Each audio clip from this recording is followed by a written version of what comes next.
Wednesday, 14 Americans were killed as they came together to celebrate the holidays.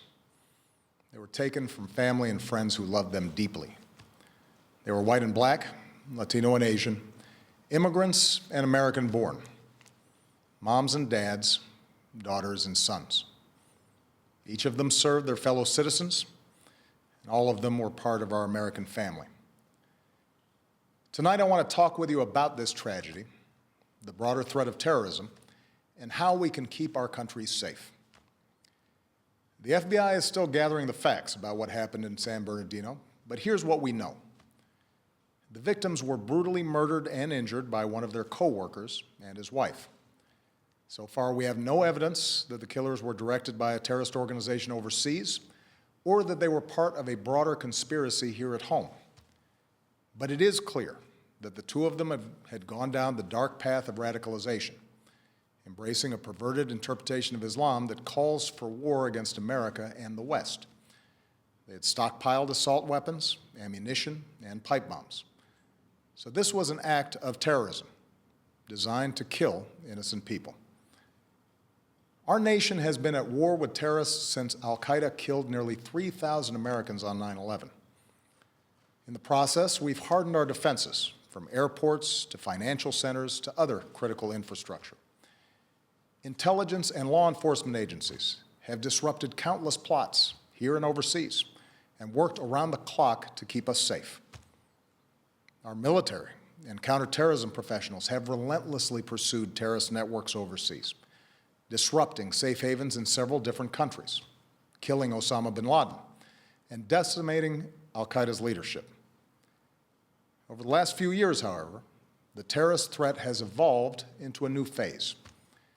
As we've become better at preventing complex, multifaceted attacks like 9/11, terrorists turn to less complicated acts of violence like the mass shootings that are all too common in our society.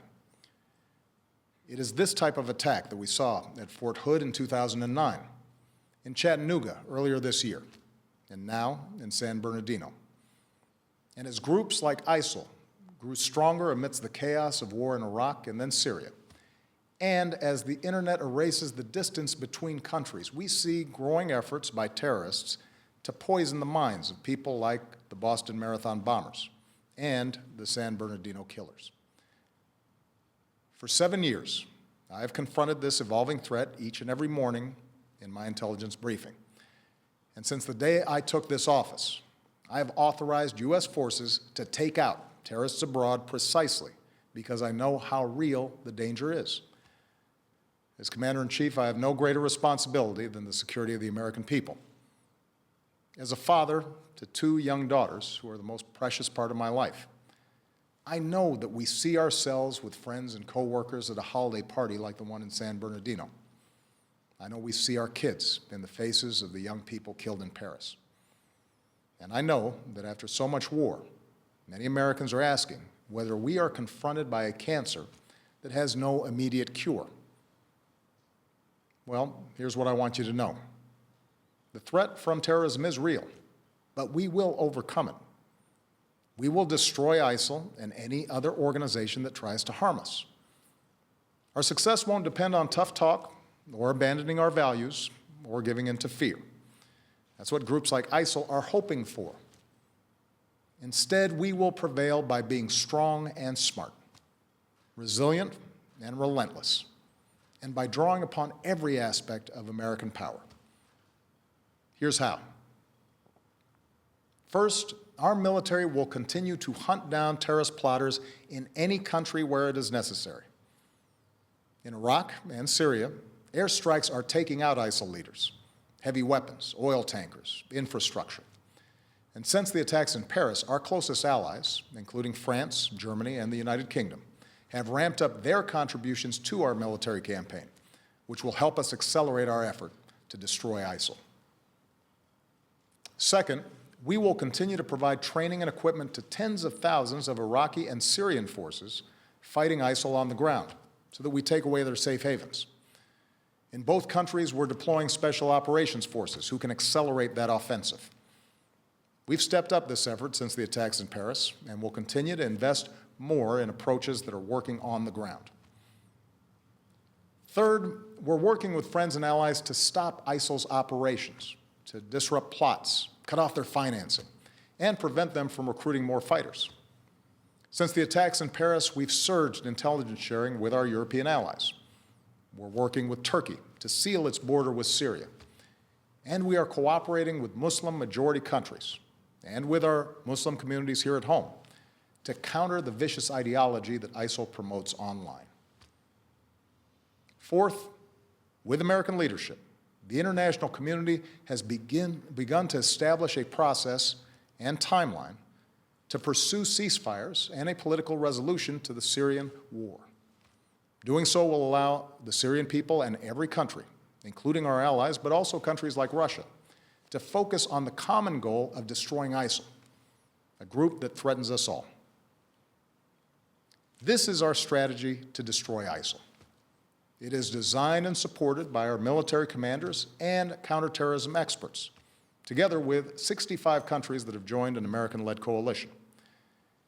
And we constantly examine our strategy to determine when additional steps are needed to get the job done. That's why I've ordered the Departments of State and Homeland Security to review the visa waiver program under which the female terrorist in San Bernardino originally came to this country. And that's why I will urge high-tech and law enforcement leaders to make it harder for terrorists to use technology to escape from justice. Now, here at home, we have to work together to address the challenge. There are several steps that Congress should take right away. To begin with, Congress should act to make sure no one on a no-fly list is able to buy a gun. What could possibly be the argument for allowing a terrorist suspect to buy a semi-automatic weapon? This is a matter of national security. We also need to make it harder for people to buy powerful assault weapons, like the ones that were used in San Bernardino. I know there are some who reject any gun safety measures, but the fact is that our intelligence and law enforcement agencies, no matter how effective they are, cannot identify every would-be mass shooter, whether that individual is motivated by ISIL or some other hateful ideology. What we can do, and must do, is make it harder for them to kill. Next, we should put in place stronger screening for those who come to America without a visa so that we can take a hard look at whether they've traveled to war zones. And we're working with members of both parties in Congress to do exactly that. Finally, if Congress believes, as I do, that we are at war with ISIL, it should go ahead and vote to authorize the continued use of military force against these terrorists. For over a year, I have ordered our military to take thousands of airstrikes against ISIL targets. I think it's time for Congress to vote to demonstrate that the American people are united and committed to this fight. My fellow Americans, these are the steps that we can take together to defeat the terrorist threat. Let me now say a word about what we should not do. We should not be drawn once more into a long and costly ground war in Iraq or Syria. That's what groups like ISIL want. They know they can't defeat us on the battlefield. ISIL fighters were part of the insurgency that we faced in Iraq. But they also know that if we occupy foreign lands, they can maintain insurgencies for years, killing thousands of our troops, draining our resources, and using our presence to draw new recruits. The strategy that we are using now, airstrikes, special forces, and working with local forces who are fighting to regain control of their own country, that is how we'll achieve a more sustainable victory. And it won't require us sending a new generation of Americans overseas to fight and die for another decade on foreign soil. Here's what else we cannot do.